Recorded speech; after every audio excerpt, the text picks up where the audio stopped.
por inundación en las zonas afectadas. Tiene la palabra el señor presidente del Gobierno, cuando quiera.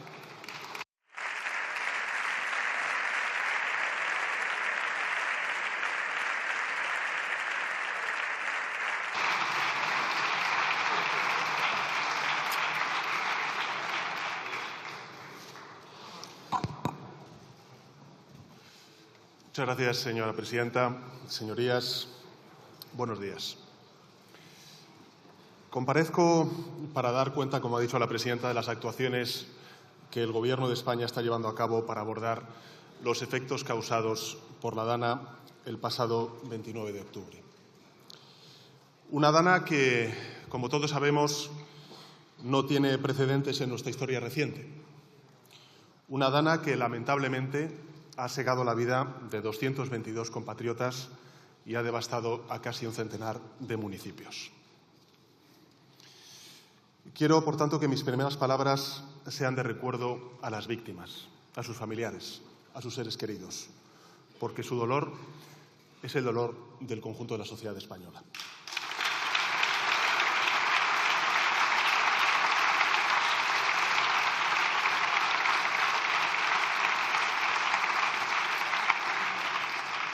Junto a ello, quiero manifestar un firme compromiso, sobre todo a la sociedad valenciana, y es que el Gobierno de España va a seguir con los vecinos de los municipios afectados hasta que se complete su reconstrucción y el relanzamiento de una tierra muy querida por todos, como es Valencia.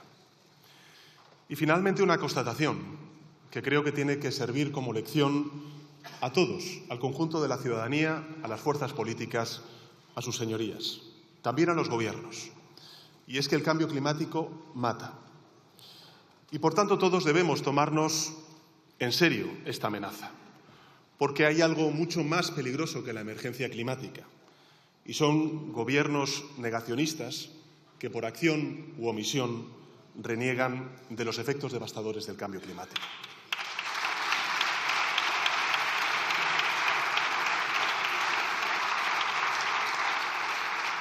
En los últimos días, señorías, hemos asistido a un intenso debate sobre las decisiones y también las acciones de las distintas administraciones competentes en la materia de protección civil. Las del Gobierno de España, que han sido explicadas en más de 40 comparecencias y ruedas de prensa por los ministerios directamente implicados, como es el Ministerio de Política Territorial, el de Interior, el de Defensa, el de Transición Ecológica y también numerosos técnicos de los demás ministerios competentes. Y junto a ello, la vicepresidenta tercera del Gobierno, la ministra de Defensa, el ministro de Política Territorial han comparecido ante sus señorías para informar sobre la gestión del Gobierno de España.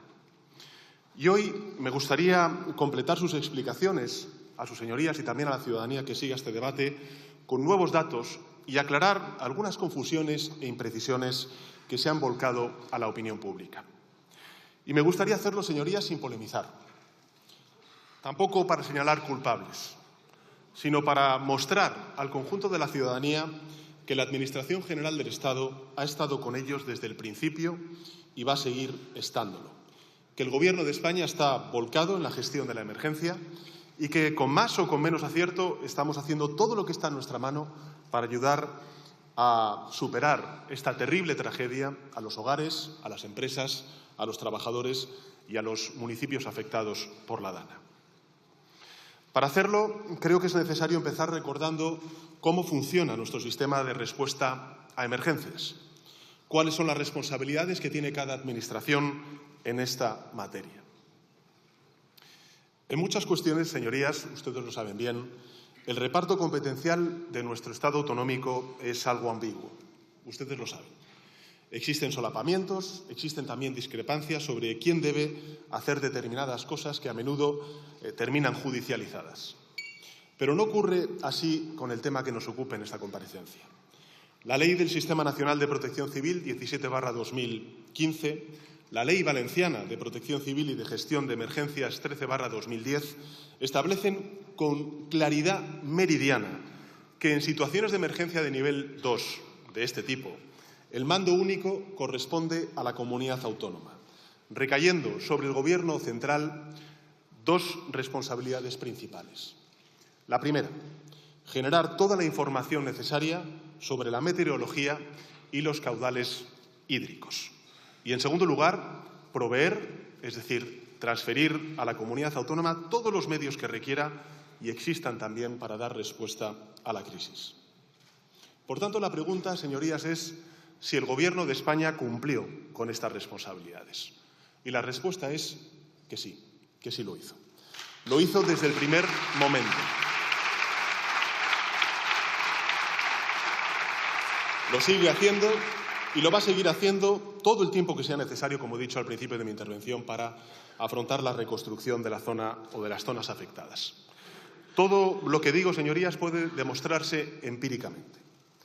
Hablemos de la primera de las responsabilidades, la provisión de información y de avisos.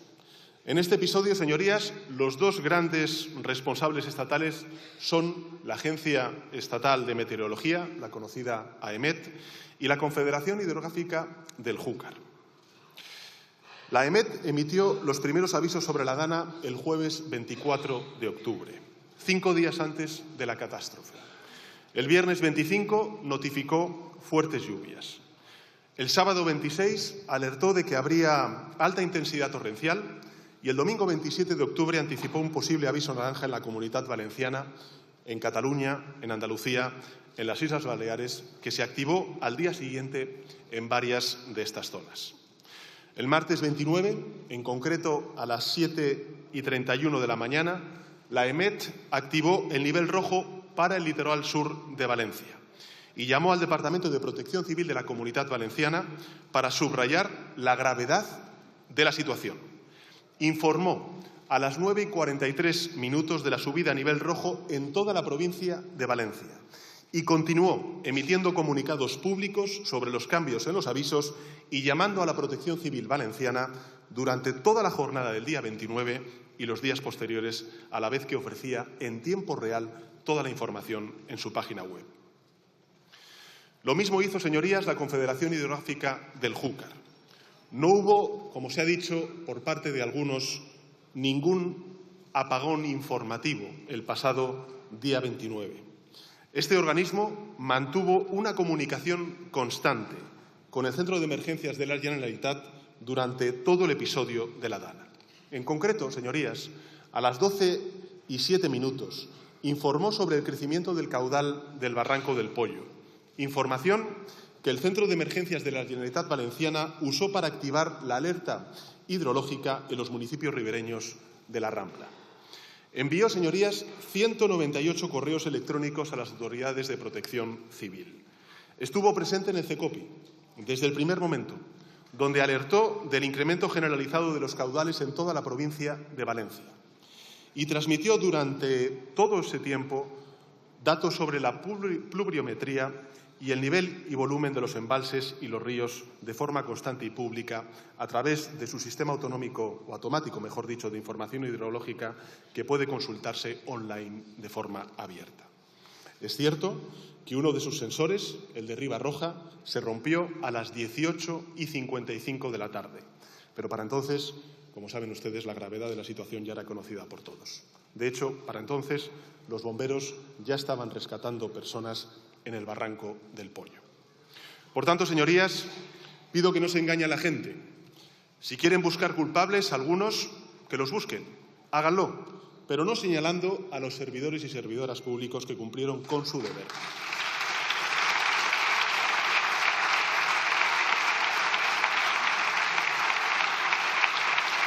Porque, señorías, la AEMET y la Confederación Hidrográfica del Júcar son organismos técnicos.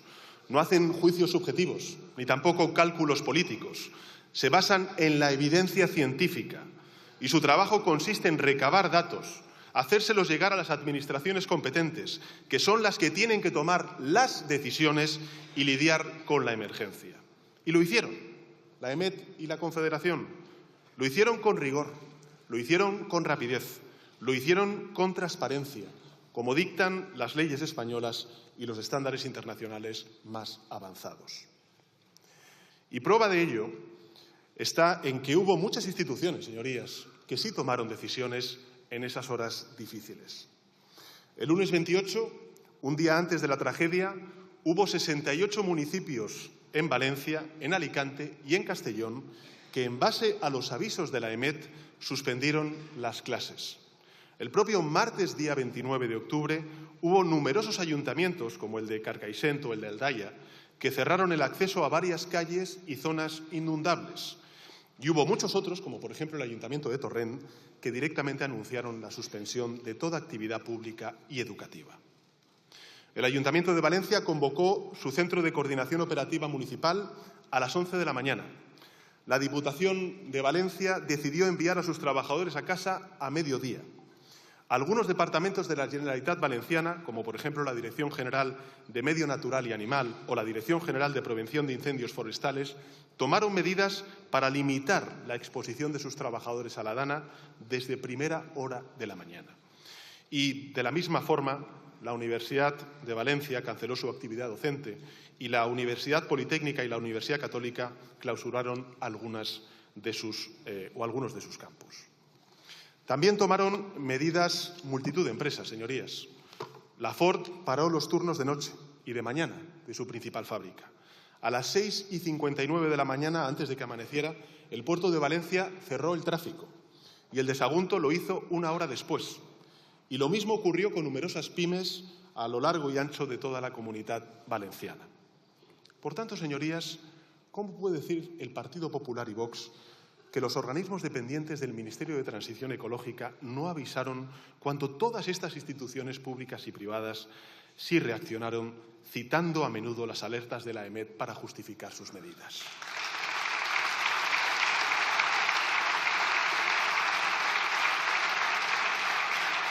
Digo más, señorías.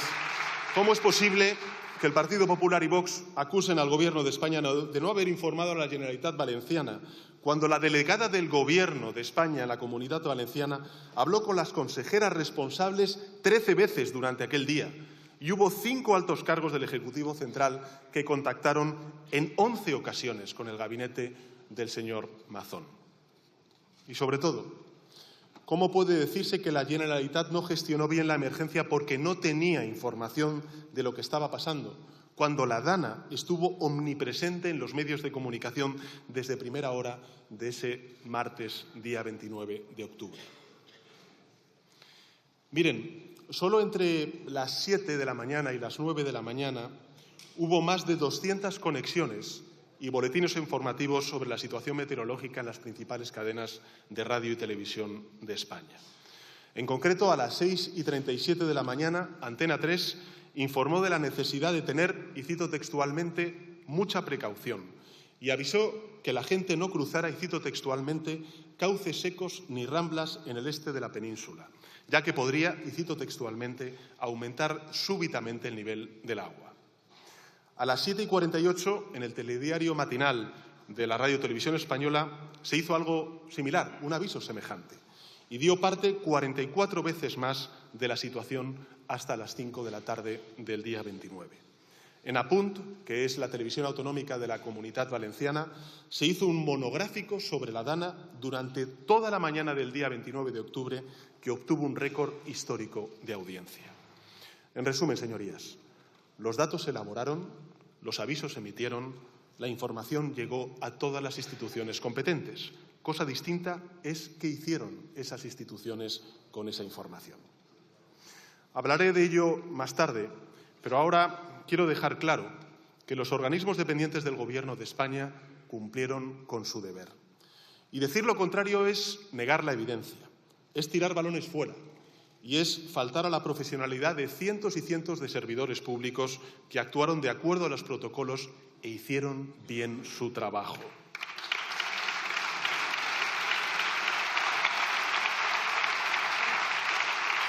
Por tanto, que justos no paguen por pecadores. Hablemos ahora del segundo conjunto de responsabilidades que tiene el Gobierno de España en emergencias como esta. Y es dotar a las comunidades autónomas afectadas de todos los recursos y ayudas que necesiten y soliciten. Y sí, señorías del Partido Popular y de Vox, aun a riesgo de que ustedes vuelvan a retorcer mis palabras para hacer de ellas una mentira, otra más, se lo vuelvo a repetir, nuestro deber el del Ejecutivo de España, es enviar a las administraciones competentes todos los recursos y ayudas que pidan, que soliciten. Porque eso es lo que recomiendan todos los expertos en gestión de catástrofes y es lo que dicta, por cierto, nuestro ordenamiento jurídico. Por supuesto que el Gobierno de España se preparó desde el primer momento. Claro que nos fuimos adelantando a las peticiones de la Generalitat Valenciana para estar listos en caso de que llegasen esas solicitudes, esas peticiones. Fíjense, el Ministerio de Defensa ordenó a la UME empezar a prepararse para una posible intervención ese mismo martes, día 29, a las 9 de la mañana. Y no dejó de hacerlo a lo largo de todo el día, a pesar de que la consellera de Justicia de la Generalitat Valenciana rechazó hasta 3 veces el ofrecimiento de la delegada del Gobierno en la Comunidad Valenciana a movilizarla. Y gracias a esta movilización preventiva, cuando finalmente el señor Mazón cambió de opinión y pidió la intervención de la UME para la comarca de Utiel-Requena a las 15:41, el primer batallón pudo ponerse en marcha tan solo un minuto después. Un minuto. Y realizar los primeros rescates a las 17:55. Lo mismo ocurrió con los subsiguientes envíos de efectivos a las zonas afectadas. Por eso, por ejemplo, las Fuerzas Armadas pidieron, o mejor dicho, pudieron satisfacer el cambio de parecer del señor Mazón el día 2 de noviembre, cuando pasó de pedir 500 militares a más de 5.000 militares en unas pocas horas.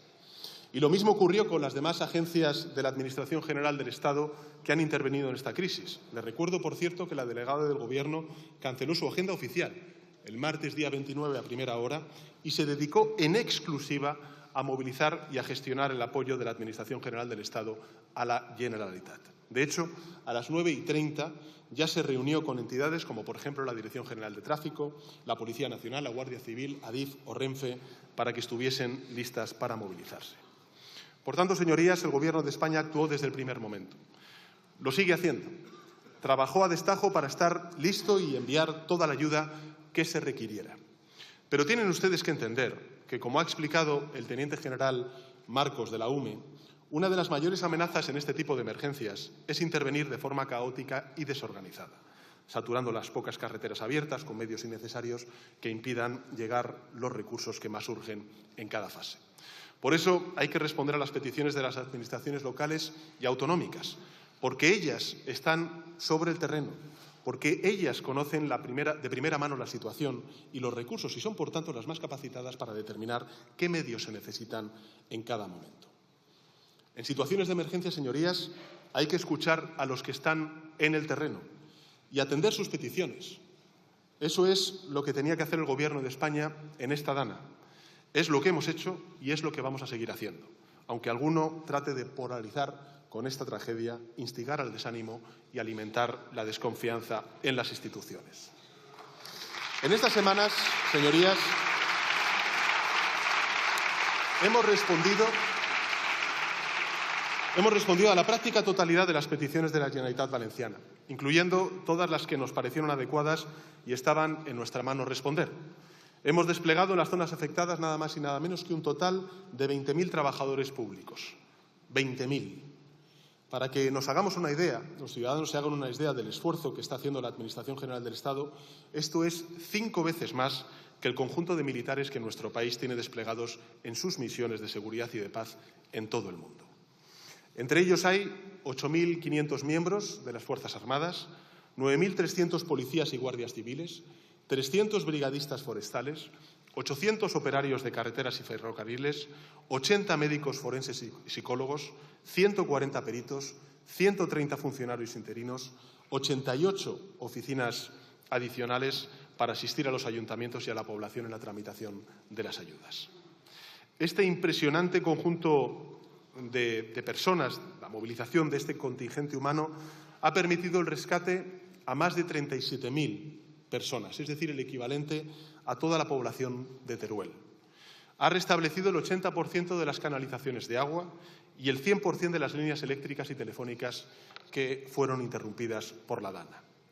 Ha retirado más de 2.600 vehículos, ha rehabilitado todas las carreteras estatales y vías de ferrocarril dañadas. y ha ayudado, por cierto, a limpiar cientos de calles y de garajes y ha distribuido entre la población afectada más de 15.000 toneladas de comida, de agua embotellada, de ropa y de productos de higiene.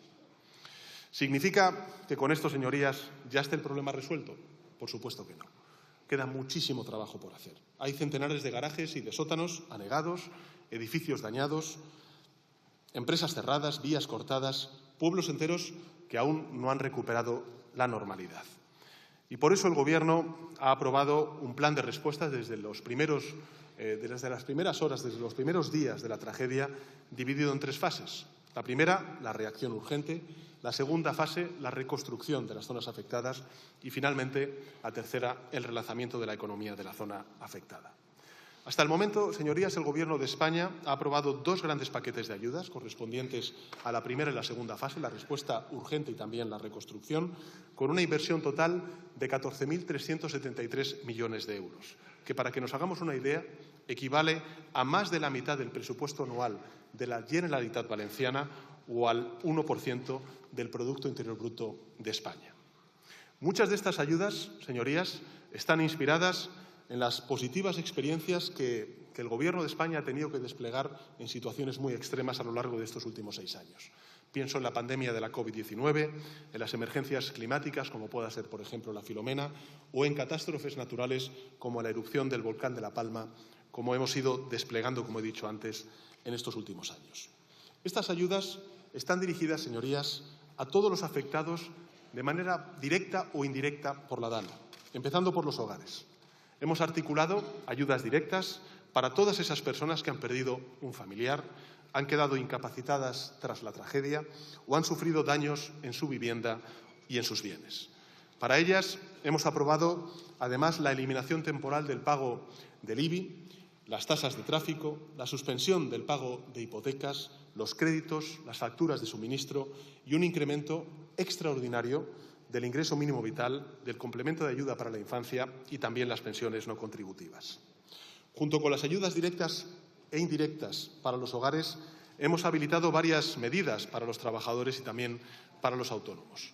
Hemos puesto en marcha unos ERTEs de fuerza mayor que van a proteger los ingresos de más de 25.700 empleados y van a evitar que sean despedidos mientras sus compañías vuelven a operar, como ya ocurrió durante la pandemia de la COVID-19. Hemos mejorado las condiciones de las bajas causadas por la DANA, considerándolas de forma excepcional accidentes de trabajo. Y hemos creado ayudas directas para los autónomos y aprobado unas prestaciones por cese de actividad total o parcial especiales para ellos que ya han solicitado más de 3.000 personas. Y, al mismo tiempo, hemos habilitado ayudas directas, beneficios fiscales y una línea de avales ICO de 5.000 millones de euros para aquellas empresas que ya han visto afectada su actividad por la DANA y que necesiten, por tanto, la ayuda del Estado para volver a operar.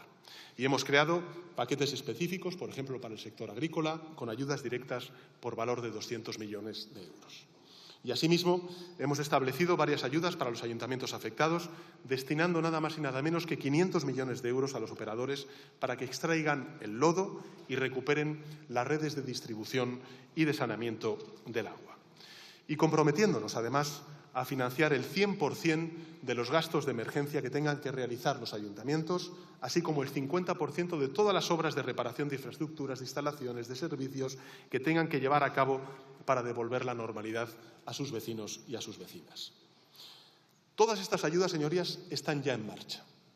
Hasta ahora se han recibido un total de 273.600 solicitudes y se han realizado ya pagos por un valor superior a los 60 millones de euros. Y la semana que viene se abonarán unos 160 millones de euros más a hogares, a autónomos y a empresas. Y de ahí en adelante esperamos que los pagos se aceleren y se realicen a lo largo del mes de diciembre. Por tanto, la ciudadanía debe saber, señorías, que el Gobierno de España está haciendo un esfuerzo titánico, no solamente por movilizar los recursos económicos, sino por acelerar el proceso que permite dentro de la ley. De la misma manera que hemos reconstruido puentes, carreteras, líneas ferroviarias en tiempo récord, ahora vamos a tratar de transferir las ayudas lo más rápido posible.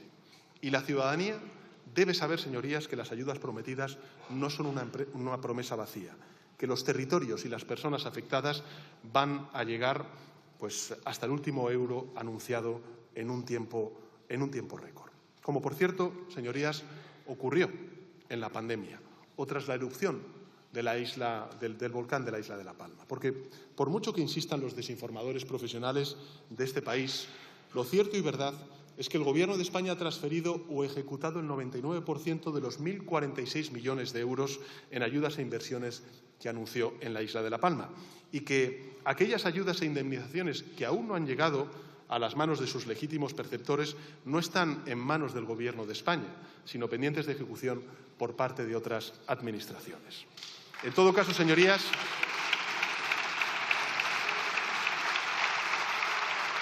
lo que quiero decirles es que los 14.373 millones de euros en ayudas, en créditos, en inversiones que hemos articulado para los territorios afectados por la DANA llegarán, porque se necesitan, y vamos a hacer todo lo que esté en nuestra mano para que lleguen lo antes posible.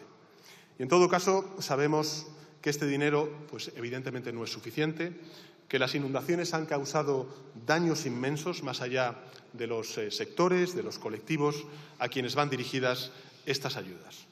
Y por eso les informo de que, en el marco de ese plan de respuesta a la tragedia antes mencionado, el Gobierno va a celebrar con carácter extraordinario un Consejo de Ministros mañana, en donde va a aprobar un tercer paquete de ayudas con 60 medidas diseñadas para acelerar la vuelta a la normalidad y la recuperación de las zonas golpeadas por esta tragedia. Este nuevo paquete, señorías, va a constar de nuevas ayudas, de nuevos instrumentos de crédito, de facilidades legales de diverso tipo por un valor total de 2.274 millones de euros. Y tendrá tres objetivos principales. El primero, la ciudadanía de nuevo. El segundo, el parque móvil. Y el tercero, el tejido productivo. Mañana, evidentemente, ustedes van a poder conocer los detalles de todas estas medidas, pero hoy me gustaría al menos mencionar algunas de las más importantes, empezando por las destinadas a la gente. Somos conscientes, señorías, de que el inmenso escudo social desplegado en las semanas previas puede mejorarse para que cubra a más colectivos. Por eso, mañana vamos a reconocer el derecho a que personas distintas a los convivientes puedan obtener las ayudas por fallecimiento y la posibilidad de que los familiares del fallecido perciban también las ayudas por daños en la vivienda. Vamos a aprobar una línea de ayudas de 19 millones de euros para sufragar, por ejemplo, la reposición de libros de texto, del material escolar o de estudio para los estudiantes y las familias con hijos estudiantes que residan en los municipios afectados. Y vamos a extender hasta el 31 de diciembre la consideración excepcional de situación asimilada a accidente de trabajo de los procesos de incapacidad temporal y pensiones de incapacidad permanente, muerte y supervivencia causados por esta terrible DANA. Y al mismo tiempo vamos a ampliar la prestación por cese de actividad de autónomos a todos aquellos que se encuentren acogidos a la denominada tarifa plana de cotización. También vamos a aprobar un nuevo régimen para la activación de los protocolos en caso de catástrofes dentro de las empresas que garantice la participación de los representantes de los trabajadores y de las trabajadoras. Junto con estas nuevas medidas anunciadas y que vamos a aprobar mañana en ese Consejo de Ministros extraordinario a los hogares, a la gente, uno de los grandes desafíos que ha dejado esta DANA es la destrucción masiva del parque móvil valenciano. Todos tenemos en mente las imágenes de esos vehículos apilados. Se calcula que hay más de 120.000 vehículos afectados, la mayoría de ellos, se pueden imaginar, son siniestro total. Sabemos que esos vehículos son evidentemente esenciales para sus propietarios, que sin ellos, en fin, recuperar la cotidianidad o reabrir el negocio es a menudo imposible, y por eso mañana vamos a aprobar un plan para la renovación del parque automovilístico dañado por la DANA, con una dotación inicial de 465 millones de euros, que va a permitir a los ciudadanos que necesiten comprar un vehículo recibir una ayuda directa de hasta 10.000 euros, que no tendrá que devolverse y que podrá sumarse a las indemnizaciones que ya están empezando a pagar el Consorcio de Compensación de Seguros dependiente del Gobierno de España.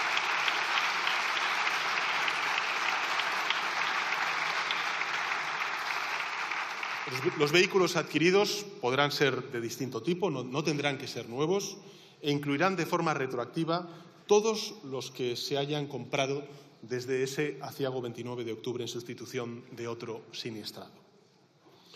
En tercer lugar, y con el fin de recuperar y relanzar la actividad económica en las zonas afectadas, mañana vamos a aprobar una serie de medidas destinadas a las empresas.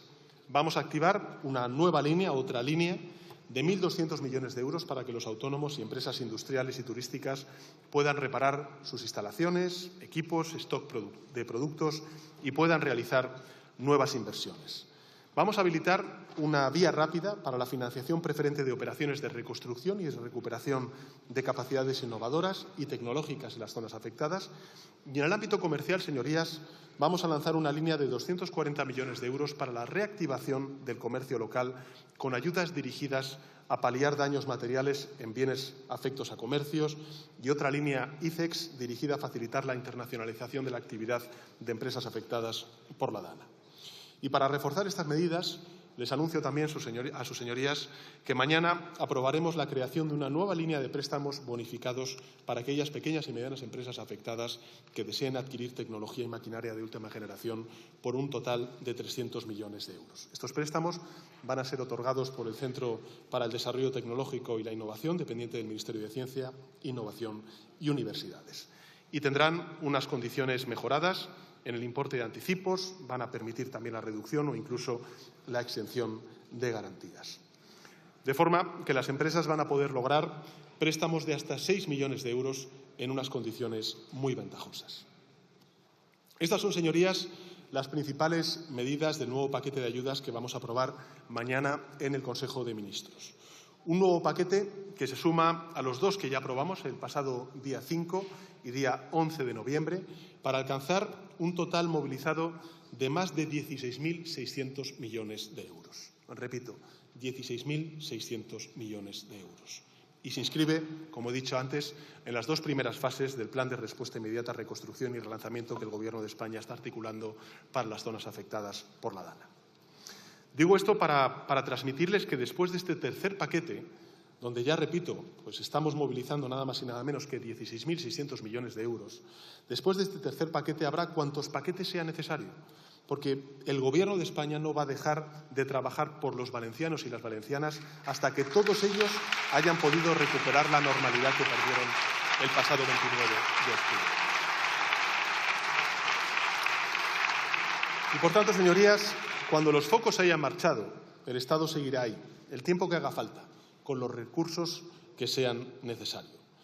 Lo hicimos durante la pandemia, lo hemos hecho durante todas las emergencias climáticas y desastres naturales que nos han acompañado durante estos últimos 6 años y lo vamos a volver a hacer para y por los valencianos y las valencianas. Señorías, concluyo. Y lo hago, por cierto, discrepando con el presidente Mazón y con otros dirigentes del Partido Popular y de Vox. Yo no creo, señorías, que el sistema haya fallado. Yo no creo que el Estado autonómico haya fallado. Nuestro sistema autonómico, basado en la descentralización y también en la cogobernanza, ha seguido los parámetros que recomiendan los principales expertos.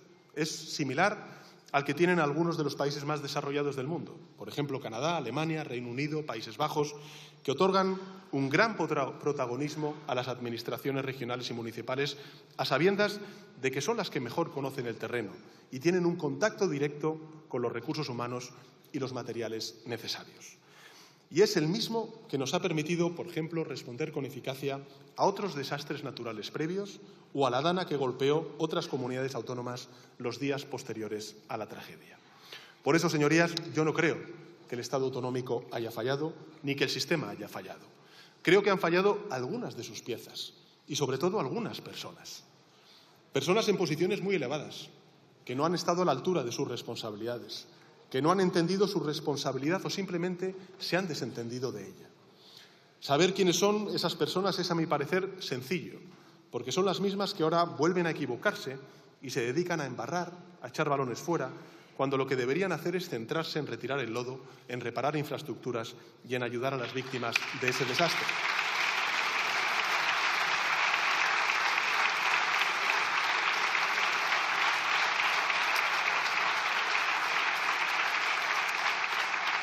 Evidentemente, habrá tiempo de sobra para hablar sobre este asunto, créanme. Yo lo estoy deseando. Habrá tiempo para denunciar opacidades, también negligencias y depurar responsabilidades. De hecho, creo que la magnitud de la tragedia vivida, el inmenso coste humano en vidas, también el coste social y material que ha tenido, nos van a exigir a todos una reflexión profunda sobre la forma que tenemos de gestionar las catástrofes naturales. Una reflexión colectiva en la que tendría que participar toda la sociedad y en la que, en mi opinión, deberíamos tratar de responder al menos a 3 preguntas fundamentales. La primera, ¿cómo mejoramos nuestro modelo de cogobernanza para asegurarnos de que todo el mundo conoce su papel y de que la información es procesada de forma adecuada por quienes tienen que tomar las decisiones? En segundo lugar, ¿cómo construimos una verdadera cultura de la prevención a todos los niveles y en todos los ámbitos sociales e institucionales, desde los ayuntamientos a los ministerios y desde los colegios a las residencias de mayores? Y, sobre todo, la tercera, ¿cómo preparamos nuestras ciudades, nuestras infraestructuras y nuestro tejido productivo para ser más resiliente ante la emergencia climática que asola, evidentemente, también a la península ibérica?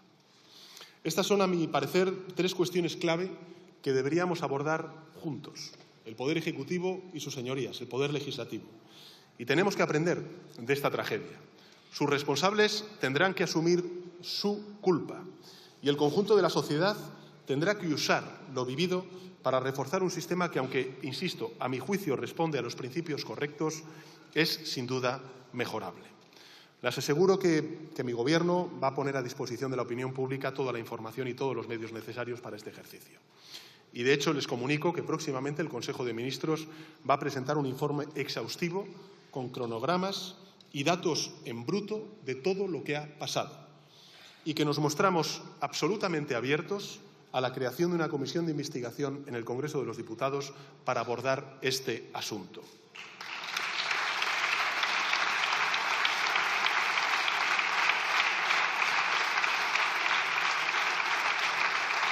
Una comisión de investigación, señorías, que deberemos, celebrar e invitar a servidores públicos, académicos, a miembros de la sociedad civil y en la que yo mismo participaré. Señorías, convencido de que esta rendición de cuentas es algo que debemos a las víctimas, a las generaciones futuras y también a nosotros mismos.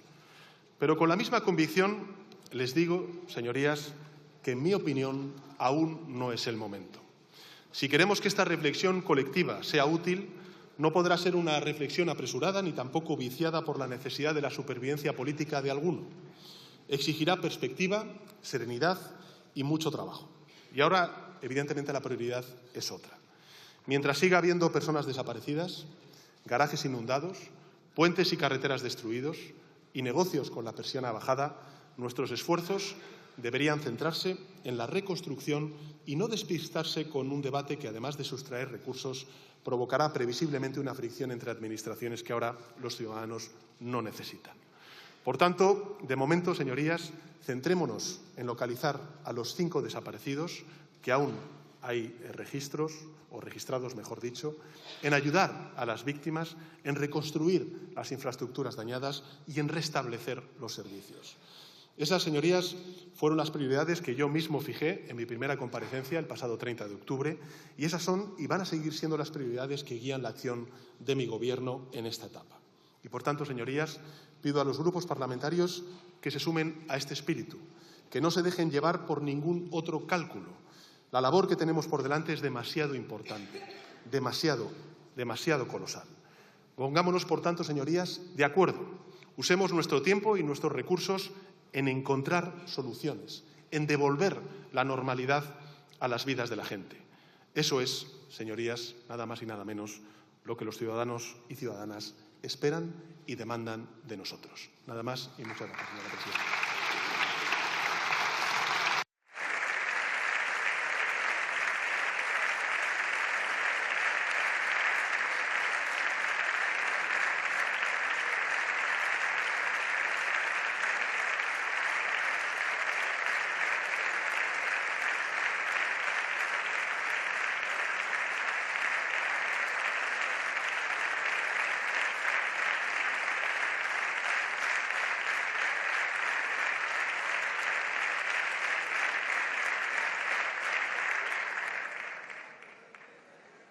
Muchas gracias, señor presidente. A continuación intervendrán los representantes de los diferentes grupos parlamentarios. En primer lugar, por el Grupo Parlamentario Popular.